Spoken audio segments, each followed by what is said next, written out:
Hello everyone, welcome to my channel. दोस्तों, मेरे channel में आप सभी का स्वागत है और जिन सब्सक्राइबर हैं उनका हार्दिक अभिनंदन है। दोस्तों, कैसे हैं आप सब? मैं अच्छी हूं और आप लोग हैप्पी हैप्पी होंगे, इस बात की मैं कामना कर रही हूं। आप लोग स्वस्थ होंगे, प्रसन्न होंगे। दोस्तों, अभी अभी वर्ल्ड योगा डे बीता है और उत्कर्ष के स्कूल में भी योगा कराया था। इसने लास्ट वीडियो में आप लोगों के साथ शेयर किया है और मैंने भी जितने लोगों को मैं देखती हूँ, जितने भी व्लॉग्स देखती हूँ, बहुत सारे लोगों ने जो है क्या वो डेली रूटीन में योगा कर रहे हैं वो उन्होंने शेयर किया है। सबने ऑलमोस्ट सूर्य नमस्कार, कुछ प्राणायाम, ये सारी चीज़ें दिखाई थी। और हमारे यहाँ भी एक अंकल आए थे बाबूजी से मिलने, तो वो भी जो है योगा की ही बातें ज़्यादा कर रहे थे, क्योंकि वो भी अब रिटायरमेंट के बाद योगा ही कर रहे हैं। तो बहुत अप्रिशिएट कर रहे थे कि ये योगा ये ऐसा है, अब तो सारे लोगों को करना चाहिए, ऐसा वैसा। मैंने नहीं अपने किसी भी ब्लॉग में आप लोगों के साथ शेयर किया, सिर्फ मैं ओरली बताती हूँ कि हाँ मैं ये करती हूँ, ये करती हूँ, ये करती हूँ, क्योंकि मुझे लगता है समहाउ अब बहुत कॉमन हो चुका है। और ऑलमोस्ट जो है ना, कई सारे न्यूज़ चैनल पे भी हर दिन का कुछ ना कुछ डिजीज से रिलेटेड योगा आने लग गया है। जैसा कि मैं जानती हूँ, जितनी मेरी नॉलेज है उस हिसाब से मैं बता रही हूँ। तो कल क्या हुआ कि उत्कर्ष से मैंने उसके स्कूल से रिलेटेड 2-3 सवाल पूछे और ये भूल गया। मतलब ये कंफ्यूज हो गया और ये बता नहीं पा रहा था। इसे स्कूल जाते अभी ज़्यादा समय नहीं हुआ है और ये जो जिस तरह की बातें कर रहा था, ऐसा लग रहा था 2-3 महीने से लगातार स्कूल जा रहा है, शायद जोड़ के।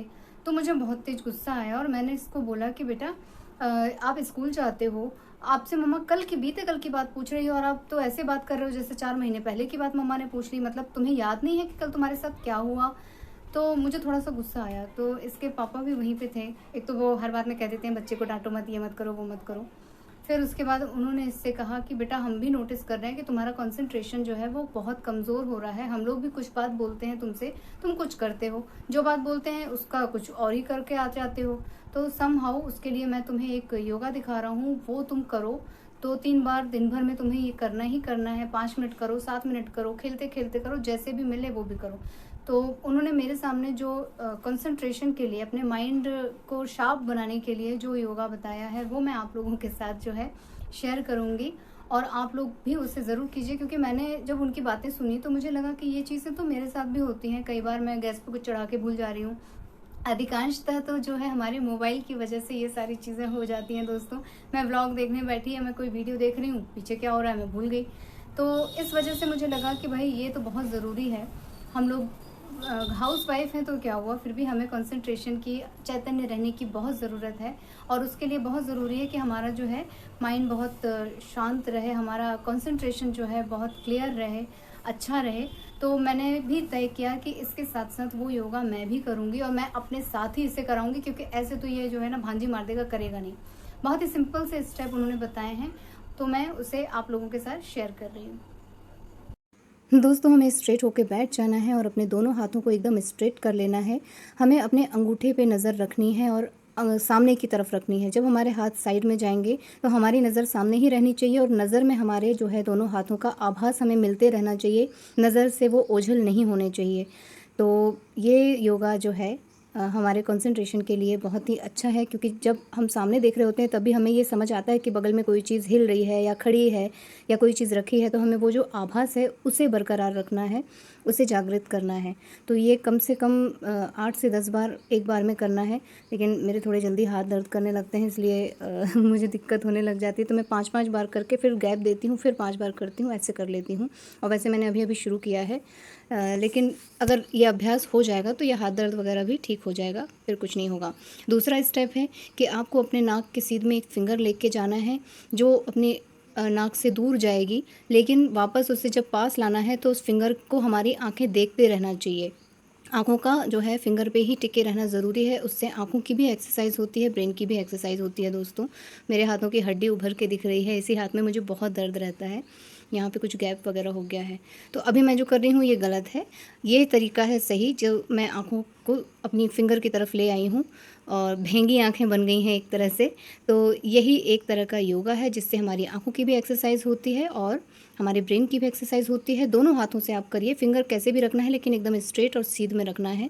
तो अभी मेरा शुरुआत है, इसलिए थोड़ा बहुत गड़बड़ होगा और विवेक जी उसे सुधरवा देंगे तो मैं परफेक्ट हो जाऊंगी। आप लोग भी इस अभ्यास को कीजिए, कुछ ना कुछ बेनिफिट आप लोगों को ज़रूर मिलेगा। जिन लोगों को चश्मा वगैरह लगा है वो लोग इसे ज़रूर करें। आँखों की एक्सरसाइज तो हमें करनी ही करनी चाहिए। देखिए कुछ इस तरह का जो है होगा। अब मैं रिलैक्स हो जाती हूँ।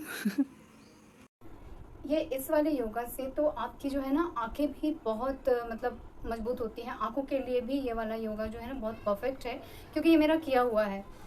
ये वाला तो मैंने नहीं किया था कभी, इसके बारे में मैं जानती भी नहीं थी। लेकिन मुझे याद है कि पहले ना मेरी आंखों में समहाउ बहुत दर्द होता था, अजीब सा खिंचाव लगता था मुझे। तब विवेक जी ने ही मुझे बताया था कि ऐसे ऐसे करके कुछ उन्होंने मुझे एक्सरसाइज बताई थी, जो मैंने बहुत कम की। उसके बाद जब उन्होंने ये बताया था तो मैंने इसे ज़रूर से किया था। अक्सर क्या होता है, आंखों में जब भारीपन या खिंचाव लगता है ना, तो थोड़ा थोड़ा सिर भी तड़कने लग जाता है, दर्द करने लग जाता है। तो फिर ये वाला मैंने किया था। और बचपन में वैसे भी बच्चे खेल खेल में ऐसे तो करते ही हैं। तो ये सब योगा के ही पार्ट्स हैं जो हमें बचपन में नहीं पता होते हैं, और कोई योगाचार्य या कोई इंस्ट्रक्टर मिल जाता है तो हम इन्हें पहचानने लग जाते हैं। एक ही स्टेप है लेकिन बहुत काम का है, और देखते हैं कितना वर्क करता है। मैंने भी अभी शुरू किया है। ऑलमोस्ट आप ये समझ सकते हैं कि मैंने आज से ही इसे शुरू किया है, तो मैं अपने आप से देखूंगी कि कितना जो है कंसंट्रेशन मेरा अच्छा होता है। तो मैंने सोचा कि चलो आज से ही मैं आप लोगों के साथ इसे शेयर कर देती हूँ, क्योंकि आप लोग भी इसे शुरू कीजिए। बहुत ही आसान है, हम कहीं भी कर सकते हैं। इसके लिए ना हमें खाली पेट रहने की ज़रूरत है, ना और किसी चीज़ की ज़रूरत है। बस आराम से हम इसे कहीं भी कभी भी कैसे भी कर सकते हैं। और मौसम तो जैसा आप देख रहे हैं, गर्म ठंडा बारिश सब तरह का है। और उसमें थोड़ा थोड़ा सा ये महाशय जो है इन्फेक्शन लेके घर आए हैं स्कूल से। इनको थोड़ा सा जुकाम जब ये घर आते हैं तो वही जो इनको गर्मी में होता था, जो हम लोगों को लगता था कि पसीने और बस की वजह से हो रहा है, डस्ट की वजह से हो रहा है, इनकी नाक हमेशा जाम रहने लग रही है और ये बहुत छींका छांकी मचा देते हैं। कभी कभी बोलता है सिर में दर्द हो रहा है, कभी कुछ कभी कुछ। तो मुझे ऐसा लगता है कि अब इसे स्टीम मुझे रेगुलर दिलानी होगी। और जैसा कि आप लोग सब जानते हैं, मैंने अपने एक ब्लॉग में कोरोना को महाराज कह के संबोधित किया था, तो आप लोगों को बहुत अच्छा लगा था। तो सुनने में तो आ रहा है कि केसेस आ रहे हैं। बच्चों के लिए हम यही कर सकते हैं कि इनको सुबह के टाइम में, क्योंकि ठंडा रहता है ना, तो एक बार बहुत अच्छे तरीके से हम इनको स्टीम दे सकते हैं और गुनगुना पानी पीने को दे सकते हैं। दोस्तों, ठंडा पानी नहीं, सादा पानी नहीं, हल्का सा गैस पे चढ़ा दीजिए। और चाय जितना गर्म तो नहीं, लेकिन हाँ सहता सहता पानी एक धड़के से इनको पीने को हमें बोलना होगा। जैसे हम चाय पीते हैं वैसे बच्चे जो है वो एक गिलास पानी इनके लिए बहुत काम आएगा। रात भर आप जब सो के उठने के बाद सुबह के टाइम में गुनगुना पानी पीते हैं तो आपके जो ऑर्गन्स हैं ना वो अच्छे से क्लियर हो जाते हैं, क्लीन हो जाते हैं। तो ये मैं इसलिए भी जानती हूँ क्योंकि सुबह सुबह जो है रियाज करना होता था ना, हम लोगों को सुबह के टाइम में बहुत सारी प्रैक्टिस करनी होती थी, तो हम लोगों को ये बोला जाता था। और कभी कभी गले में खराश होती थी तो नमक वगैरह के गरारे करते ही थे। मैं तो नमक का पानी उठा के पी भी जाती थी, क्योंकि मुझे तो उसी से ज़्यादा आराम लगता था। मुझे अक्सर ना शीत की वजह से ये फेफड़े वाला पूरा एरिया ऐसा लगता था यहाँ किसी ने जाल बिछा के रखा हो। और जब मैं वो नमक वाला पानी पीती थी तो धीरे धीरे धीरे धीरे वो कफ जो है बाहर आ जाता था। तो मैंने तो ये सारी चीज़ें बहुत ज़्यादा ही की हैं, तो अब इनके साथ भी मैं करूँगी। और आप लोग भी इन्हें फॉलो ज़रूर से कीजिए, क्योंकि कह नहीं सकते ना इन्फेक्शन कहाँ कब हमारा इंतज़ार कर रहा है। आजकल तो किसी को नॉर्मल भी सर्दी हुई होती है तो वो एक तो डर जो बैठ गया है ना कोरोना वाला, हल्का सा फीवर है तो भी लग रहा है कि अरे बाप रे ये क्या हो गया। ऊपर से अब वो सीज़न भी आ रहा है मच्छरों वाला कि डेंगू मलेरिया बहुत ज़्यादा तादाद में होते हैं। तो हमें हर तरह से पहले से ही प्रिकॉशन लेना चाहिए, जो मैं इसके साथ लेती हूँ। लेकिन पता नहीं, फिर भी हमारे सुकुमार जी हैं जो थोड़े थोड़े इन्फेक्शन लेके आ जाते हैं घर। आज मैं वापस से मिल्क केक बनाने जा रही हूँ और कलाकंद, क्योंकि मेरे बाबूजी ने फिर से डिमांड की है और वो जो हमने बनाया था वो ख़त्म हो गया है। तो उन्होंने कहा बेटा जब गाय के दूध का बन रहा है और मुझे अच्छा लग रहा है तो और बना दो। और हद तो ये हो गई थी दोस्तों कि मैंने जब इसके पापा को दिया, उन्होंने 2 दिन खाया और उनको ये मालूम ही नहीं है कि ये घर में बना हुआ है। मैंने कल पूछा कि आपको ये मिठाई कैसी लगी, तो कहा अच्छी है, जैसी होती है नॉर्मल वैसी लगी, कौन लाया था। तो मुझे इतना गुस्सा आया, मैंने कहा अरे ये तो मैंने घर में बनाया करें, घर की बनी नहीं लग रही है। मुझे तो यकीन ही नहीं हो रहा है। वो टिफ़िन में भी ले जा रहे थे, वो घर में भी खा रहे थे और उनको ये मालूम ही नहीं है कि ये मिठाई घर में बनी हुई है। मतलब टेस्ट ओरिजिनल वाला आ गया है, आप ये समझ सकते हैं। इसी वजह से शायद बाबूजी ने दोबारा से डिमांड किया, नहीं तो जल्दी करते नहीं। और मुझे याद है जब मैंने इससे पहले जब बनाई थी तो उसमें ना थोड़ा सा नींबू का खट्टापन आ गया था। मैंने उसे ठंडे पानी से वॉश नहीं किया था छेने को, तो ना कुछ खट्टा खट्टा सा उसमें आ गया था टेस्ट। लेकिन इस बार मैंने बिल्कुल प्रॉपर तरीके से उससे पहले वॉश कर लिया था ताकि उसका पूरा नींबू का रस निकल जाए। तो वो बहुत ही टेस्टी बना था और बहुत देर मैंने लग के मेरा हाथ दुखने लगा था उसे चलाते चलाते। तो लास्ट वाले जब मैंने वीडियो अपलोड किया था, बारिश की वजह से मैंने उसमें अपनी आवाज़ नहीं डाली थी, तो अब मैं अच्छी तरह से आप लोगों को एक्सप्लेन करूँगी आज की वीडियो में, और आप लोग उसे ज़रूर ट्राई कीजिएगा और बच्चों को घर की बनी मिठाई ज़रूर दिया कीजिए दोस्तों, घर पे ही चीज़ें बनाया कीजिए। मैं भी बहुत सारी रेसिपीज़ देखती हूँ और घर पे ट्राई करती हूँ और हम लोग घर के बने खाने में बहुत ज़्यादा खुश होते हैं।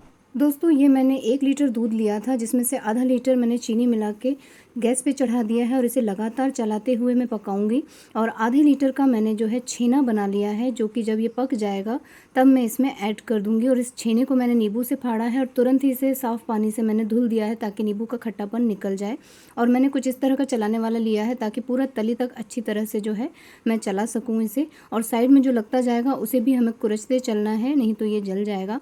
अब ये जस्ट हाफ़ हो गया है, तब मैं इसमें छेना ऐड कर दे रही हूँ और अब हम इन दोनों को मिलाकर लगातार चलाएंगे।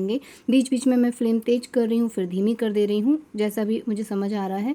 और दोस्तों इसे बनाने में मुझे 40 मिनट से 45 मिनट तक लग गए हैं। काफ़ी मेहनत लग जाती है, लेकिन बनके ये बहुत अच्छा टेस्टी बनता है। और आप चाहें तो इसमें कोई फ्लेवर ऐड कर सकते हैं, लेकिन ये सादा ही बहुत टेस्टी बना है। और लास्ट में मैंने इसे हाई फ्लेम पे ही बनाया है, खूब तेज़ स्पीड में मैं इसे चला रही थी। और बिना ग्रीस किए मैं एक प्लेट में इसे जमाऊंगी और लगभग 1-1.5 घंटे रखने के बाद ये बर्फ़ी जैसे कट के निकलने लगा था। और आप इसे फ्रिज में भी रख सकते हैं। तो ये ओवरऑल बहुत ज़्यादा टेस्टी बना है, आप लोग ज़रूर से इसे ट्राई कीजिएगा। कलर भी इसका येलोइश आया है। सो दोस्तों आज उत्कर्ष को हो रही है, इस वजह से हम कोई गाना नहीं गाएंगे, क्योंकि कब ये छुई से छींक दे, कब इनको खांसी आ जाए, कह नहीं सकते। साधक का सुर जो है सधेगा नहीं। इसलिए आज के ब्लॉग में मैं आप लोगों से लेती हूँ विदा, मिलती हूँ अपने नेक्स्ट वीडियो में। और मैं उम्मीद करती हूँ कि जो मैंने योगा की एक छोटी सी टिप्स बताई है वो आप लोगों के काम आएगी। मेरे कितने काम आएगी वो भी मैं आप लोगों के साथ शेयर करूँगी। ऐसा कोई दिन हो सकता है कि बिना नॉइज़ पोल्यूशन के मेरा व्लॉग बन जाए, इतने अच्छे किस्मत तो है नहीं मेरी। ठीक है दोस्तों, मैं लेती हूँ आप लोगों से विदा। आप लोगों में से जो लोग नए हैं प्लीज़ मेरे चैनल को सब्सक्राइब कीजिएगा, वीडियोस को लाइक कीजिएगा और अपने फैमिली और फ्रेंड्स के साथ उसे ज़रूर से शेयर कीजिएगा दोस्तों। और एक बात मैं अपनी और आप लोगों के सामने कन्फेस कर देती हूँ कि मेरी ना ज़ुबान बहुत फंसती है। मैं कुछ बोलने जाती हूँ, कुछ निकल जाता है, हमेशा होता है, लेकिन मुझे लगता है इसे कट नहीं करना चाहिए। ये मेरी कमज़ोरी है, इसके साथ ही मुझे आगे बढ़ना है। और मैं तो इसे मजाक में उड़ा देती हूँ, आप लोग भी इग्नोर कीजिए और मजाक में उड़ा दीजिए। अपना ख्याल रखिएगा दोस्तों। Tata bye bye. Bye bye and thank you for watching.